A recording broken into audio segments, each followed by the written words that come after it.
Hello, good morning, and welcome to this Dawn Busters Taste Challenge. I have two 40% alcohol silver rums, and they're both bottled in the United States of America, and there's no website listing for them. This is Palo Viejo, Brandy, Puerto Rico. It's Puerto Rican rum. Old wood is what it stands for. Rum of Puerto Rico, it says in Spanish. I saw a lot of this when I went to Puerto Rico earlier this year. All the liquor stores had it, meaning the grocery stores, yes, and the convenience stores. Puerto Rico is like Louisiana. They can sell liquor out of the grocery stores and the convenience stores. So they don't really have liquor stores there because there's no really any reason for people to go to the liquor store since you can just buy liquor while you're shopping at the grocery. But yes, they had this in every kind of bottle configuration you could think of. This is the silver. They might have gold. I don't recall seeing that though. I think I just saw this Palo Viejo silver. But very common down there. Not so common here, to say the least. I found this liter bottle in Baton Rouge, Louisiana, and it was $6.99. I hear that fridge. I don't recall seeing it anywhere else. I may have, but I don't need to buy it. I got 40% of the bottle left. Here is Gran Legacy Silver Caribbean Style Rum with natural flavors.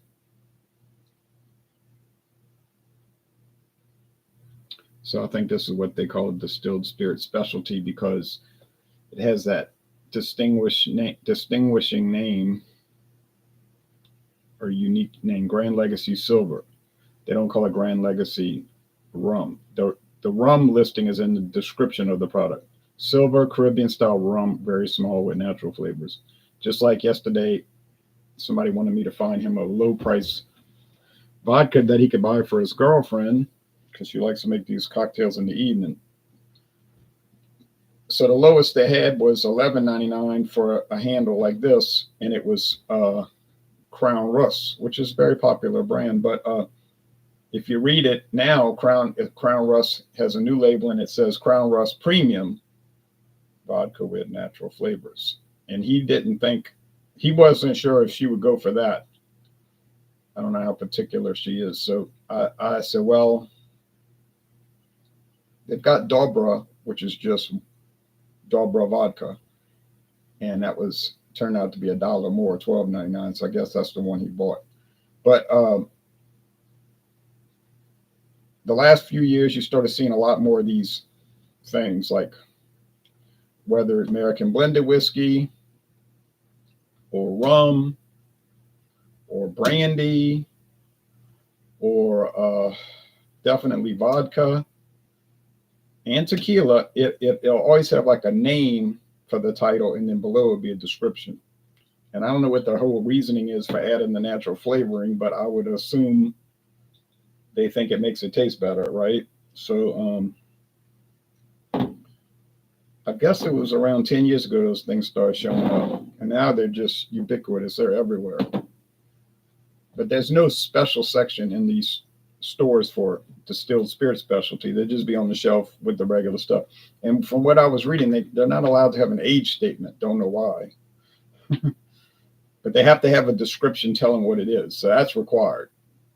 You know, if it's blended whiskey with natural flavors and caramel color, fine.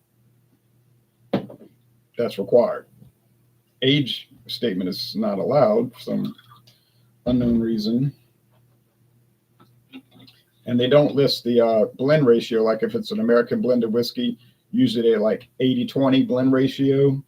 They won't put that on there. It'll just say American blended whiskey with natural flavor. So an actual American blended whiskey has to show the blend ratio if they're using grain spirits. So the whole thing is peculiar, but it's within the legal framework. Obviously, it's obviously within the legal framework, considering it's on the shelves. So I did see this in Puerto Rico, but I bought a different one called Boricua, which was very good, by the way. I just bought a small bottle. The Crazy Beer Show says, "Good morning, buddy. I hope you have a great day. Same to you. Thank you, and same to you." So beautiful label for the Palo Viejo, the old wood, and that's like a double entendre, meaning old wood, literally an old tree, but the back or the underhanded meaning of it, if whatever you, however you express that, is old guys, like some old men, like an old man.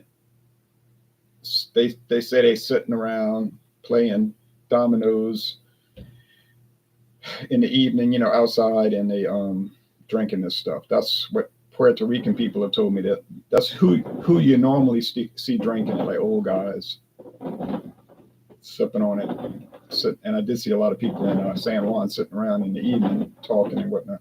So, like in the United States, you might go to a bar and see them drinking old charter or some old guys. You don't see a lot of young, hip, the in crowd drinking old charter, right? No, they want to drink with that E.H. Taylor or Hancock, or definitely Blanton's, So, oh well.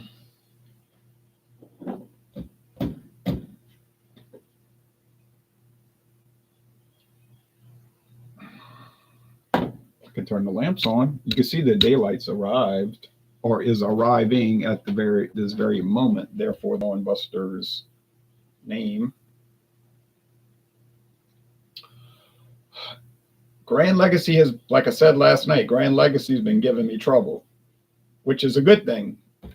And when I say giving me trouble, meaning I've been having trouble telling it apart from a lot of the other rums that I've got.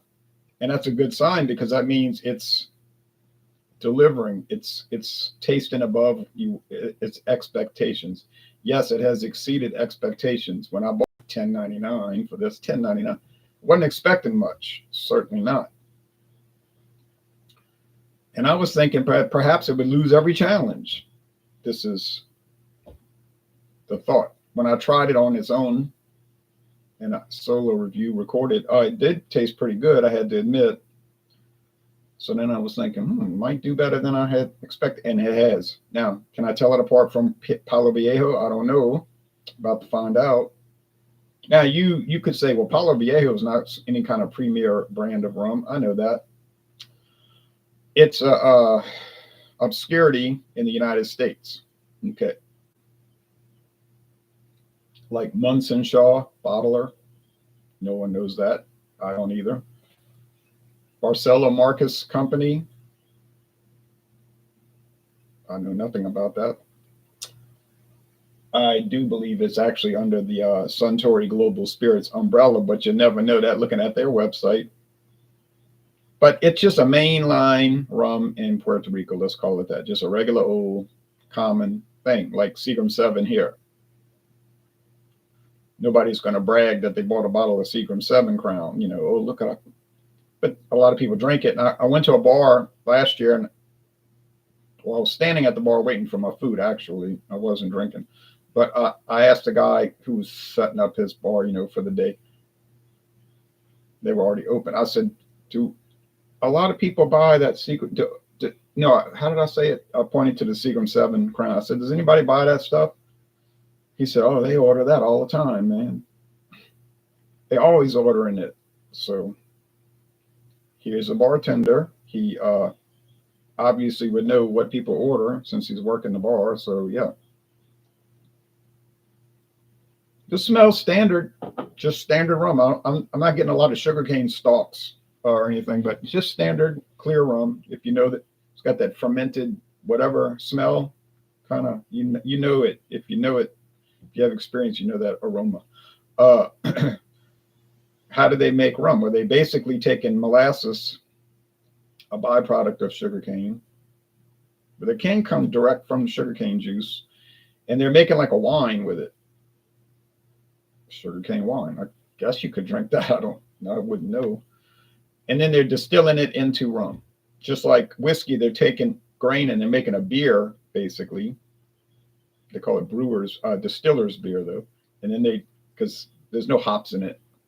That'd be interesting, right? A hopped beer that they turn into whiskey. I don't know if that would work. Then they distill it into whiskey, you see. Okay. And then with grapes, they make wine, and then they can either sell it as wine, right? Or they turn it into brandy, the next step. And a lot of wine companies do make brandy, which makes perfect sense, doesn't it?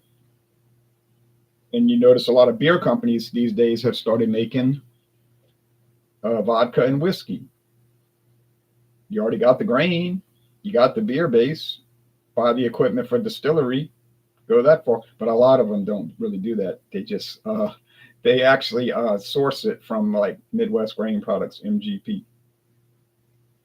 But some of them do make their own whiskey. You know, there's even they have like Four Loko vodka or something, and I'm not kidding. And there's like a Pabst Blue Ribbon whiskey, or there was. I don't know. It's crazy, but crazy times.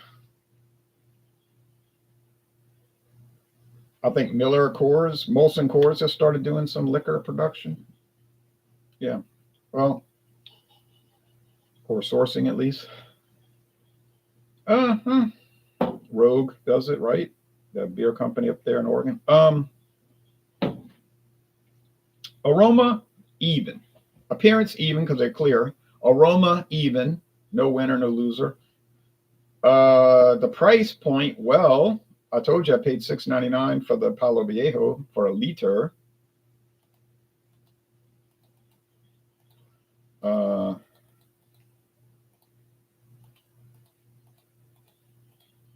That would come out to $12.23. I thought it was hard. Yeah, $12.23 for a handle if it was a straight conversion. So it's a little bit more expensive. But now remember though, they usually don't convert straight over because usually handles are just sold cheaper per ounce. For whatever reason, I don't know why they do that. But unit pricing will get usually when you do unit pricing, you'll usually find that it's cheaper per ounce or per milliliter, however you want to gauge that for the handle. And that's why I told my friend yesterday at work. I said, be cheaper per ounce. I said, you understand? He was like, yeah, I get it. You get more for your money if you buy the handle. I said, exactly. He's pretty smart about stuff like that. So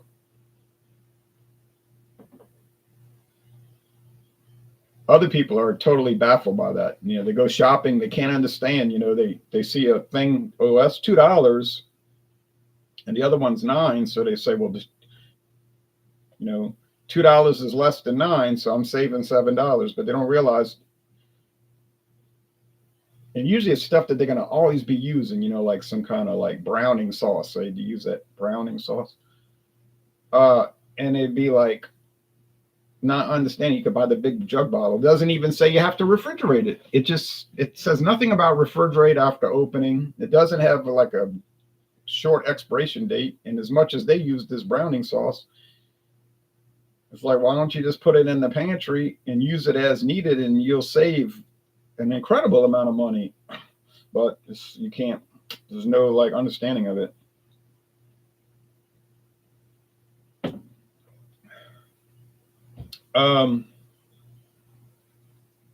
Standard flavor, straight standard flavor. Just this tastes like any other generic flavor of rum, meaning a generalized flavor. It's not way above what you would expect, and it's certainly not way lower. It's just regular old. You just say regular old standard silver rum. Exactly. Which 99% of people are not going to sip neat at room temperature like I'm doing right now. They're going to mix it into cocktails and so forth. All right. So it'd be perfect for that. Over here. Same, but there does seem to be a little fermentation, a little more fermented matter taste, like fermented item. You know, like you get with beer. You know, beer has a like fermented grain taste, which some people love, obviously, considering beer sales around the world. But then some people don't like that. They just like, oh, you know, they don't like beer. They'll drink the flavored stuff all day, like Mike's Hard or Mike's Harder. They just, yeah, lemonade flavor. They're like, because that masks the fermentation. like almost sourness of it. But to each his own. Um, but maybe here, and there's a little vanilla note. Hmm. I know this has flavors added because it says it on the label, and it's plural flavors, more than one, and it has to be very specific. Now the label can't just be like no, it has to be either flavor one, right? That's a particular flavor. They don't have to say what the flavor is. I mean, they don't have to give away their secrets, but they're saying flavor. Okay, they don't have to tell you what it is. Now this says flavor, so that means there's more than one flavoring added. What is it? I don't know. And then I've gotten in these long discussions with people that will say, well, natural flavor is artificial. And I say, well, why? I say, well, then why does the US government have two designations for flavoring? Artificial and natural, right? Artificial and natural. There's two designations. There's either artificial flavoring or natural flavoring. All right. But then they have no answer. They'll say, well, something like it's all the same thing. I said, no, that's illogical. To give a response like that is either you don't understand. I don't know. It just doesn't make sense. And then they very clear. If you read the U.S. government documents, Food and Drug Administration, it's very clear. They go into great detail on what is the difference between natural and artificial flavoring. It's not like a mystery. Like you gotta, or you just have to be a scientist to know that. No, you don't have to be a scientist to know that. And it's written in very plain English. It's not like complicated writing. It's just like somebody sat down and wrote it. Just like you were talking to me, or I was talking to you. I had somebody at work tell me that one time. Oh, well, natural flavor is not really natural. There's more to it. I said, okay, what do you mean by that? And he said, I'll tell you one day. That day never came. He never provided any any supporting material for his contention. There was no evidence forthcoming. Make your claim, fine, but then back it up at least with something. All right, so back to this that flavoring thing. So it's minimal. Now I have to say that. Are there differences between these two? Yes, there are. On the other hand, are they significant or even important differences? I would say no. They're both medium bodied. They have a dry finish. The flavor is not the same, but hardly important. So I would say in this case, you may as well buy the cheaper one, which to most viewers would be immaterial because you can't get them. Now you might, well, but you might come on here and say, "Oh, I live in Michigan. Palo Viejo is everywhere. Everybody got that. Every store has it. It's common." Or Illinois, where it's bottled. Well, it's everywhere. I've had that happen before with other liquors or beers. Like I never seen this beer in Louisiana, and then they'll tell me it's in every store in Nebraska. Every store got it. So you don't know because each state has their own, distribution. In the United States, can't speak for other countries. But in the United States, distribution is very mysterious. In that case, it is mysterious because it seems to be no pattern to it. It's just like, but I mean, obviously there is a pattern, but I just don't know what the pattern is. But they'll just show up, seems randomly. Like Lone Star beer. I got people up there in New England, New Hampshire. Like I can get Lone Star at the store. Now you way in New Hampshire, they get Lone Star. Here we are in Louisiana. We hug Texas. We next to Texas, share a common border or state line. Used to be an international border between the United States and Spain at one time, remember? But you can't get Lone Star in Louisiana. It's crazy. You cross the bridge and it's in every store, like literally every store. Liquor enthusiast says, hey to you. All right.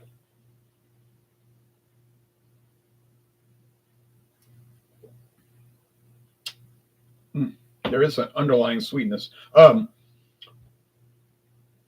Was I looking for Palo Viejo when I found it? Certainly not. I didn't even know what it is. I saw it and I'm like, I wonder what this is all about. I don't know. Wonder what it's about. Never heard of Barcelo, Marques and Company. I said, well, $6.99 a liter. There's no risk there. I bought it and started researching it, and hey, I'm very glad I bought it. I like to run across these nice deals, right? Yeah, why not?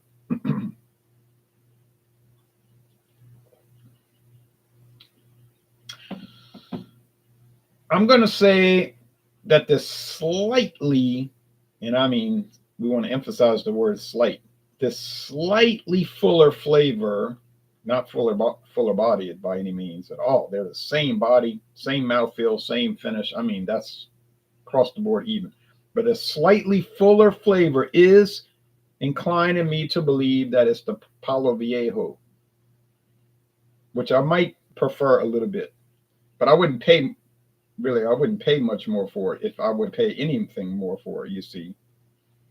And I'm sure the big handle bottle is plastic. Plastic. Because it's a lower shelf, not bottom shelf, but lower rum. Okay, I'm calling this Palo Viejo. Oh, I should have gone with the vanilla. But see, last night I didn't detect the vanilla. So that had me. So, it's like one up and one down with this series. I'm telling you, with this Gran Legacy series, it's one up, one down. I win. Next time I get it wrong. Then I get it right. Then I get it wrong. Then I get it right. It's back and forth. So, yeah, well,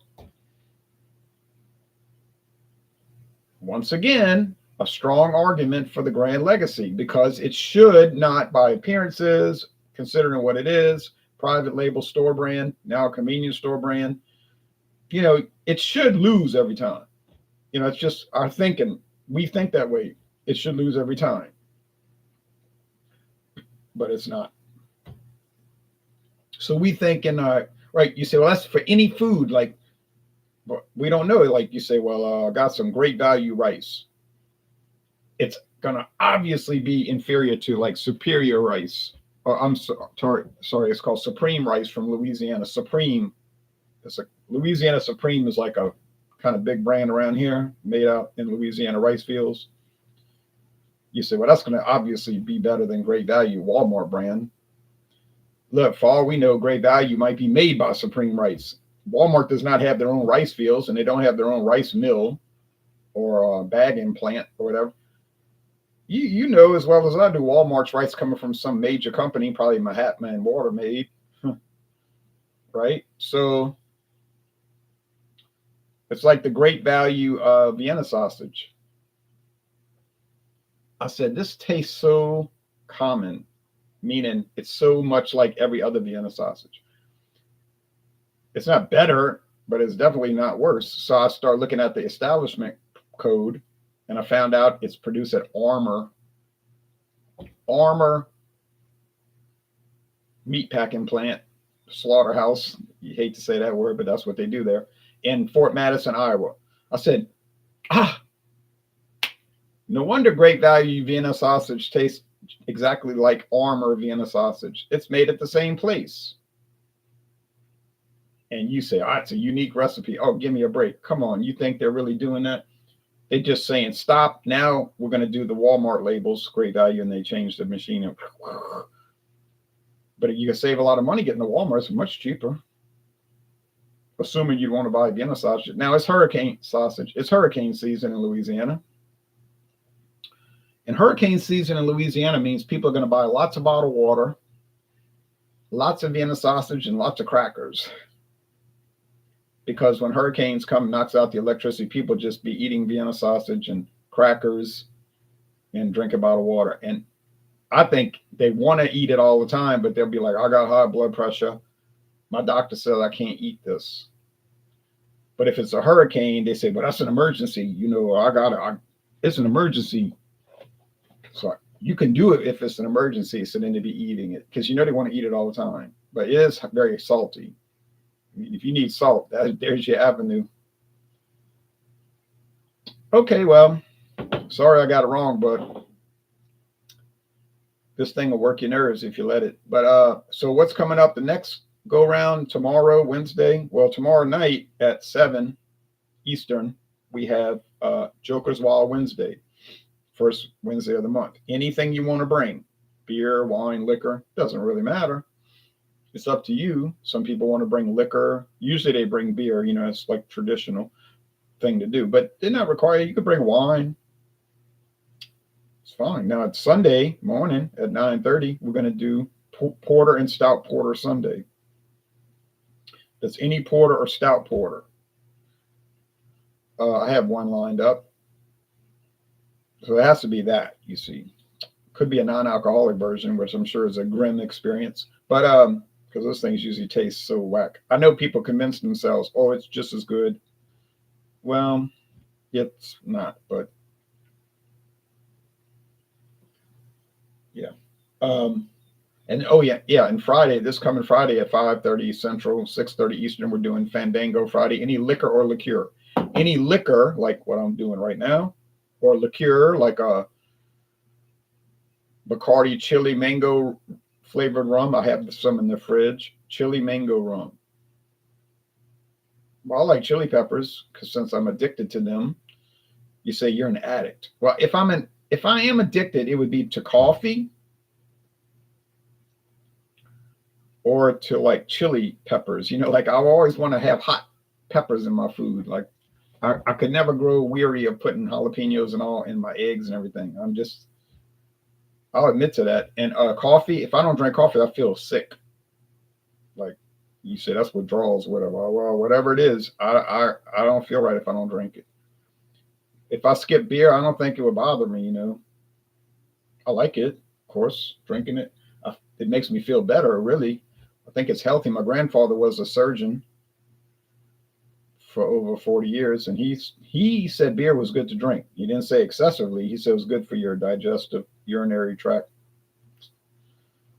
And he said, well, I bet he drank beer. He did drink Dixie beer mainly, but maybe it affected him because he only lived to 96. He was about a month short, 2 months short of 97.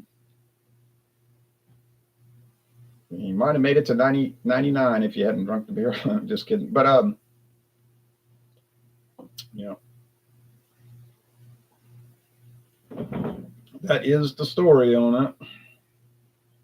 Well, these two products may have flaws, but I'm not sure what those would be. And I'm not trying to defend the products. I never make a video where I'm trying to defend a product. Unless it's against some ridiculous accusation, you know, like people making a video saying Budweiser tastes like urine or horse urine drained through a dirty sock and all this exaggerated idiocy, you know. And then they'll make all kind of faces like, oh, I'm going to throw up. This Budweiser is so bad. I got to go back to my focal banger. I got to go back to my heady topper. I can't believe it. That's like, and I'm thinking, why'd you even make the video? You know it's not that bad, and you're just trying to, I don't know what you're trying to do. And then they got to throw in about 50,000 cuss words throughout the video and make all these sophomore jokes. You know, they think they're funny, you know, like, that's what she said. Oh, it's like, man, give me a break. Do I have to go back to high school now? I mean, what is all of this? You know, make the video and make it make sense. All right.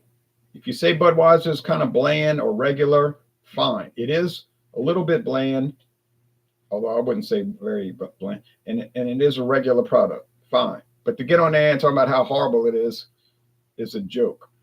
It's like these two products. Are they great? Yeah, that's why they're $6.99 a liter, because they're great. You know they're not great or fabulous, but they're nice. They're fine. All right. Enough's enough with this hysteria on the internet. You say, well, that's all marketing. They do all that with those rock and roll videos. Like John Lennon said he hated these bands. And then you watch the video and it's like, well, he never said he hated any of these bands in the video. It's all clickbait, as you call it. You say, well, they making videos like that. Yeah, I guess they probably are. Okay, Joe Cobb says, morning, Ron. God bless you. Same to you, Joe. Good morning to you in Canada. So we got Canadians watching, Indian, people from India sometimes, Russia. All right, y'all take care now, and bye-bye, and see y'all soon.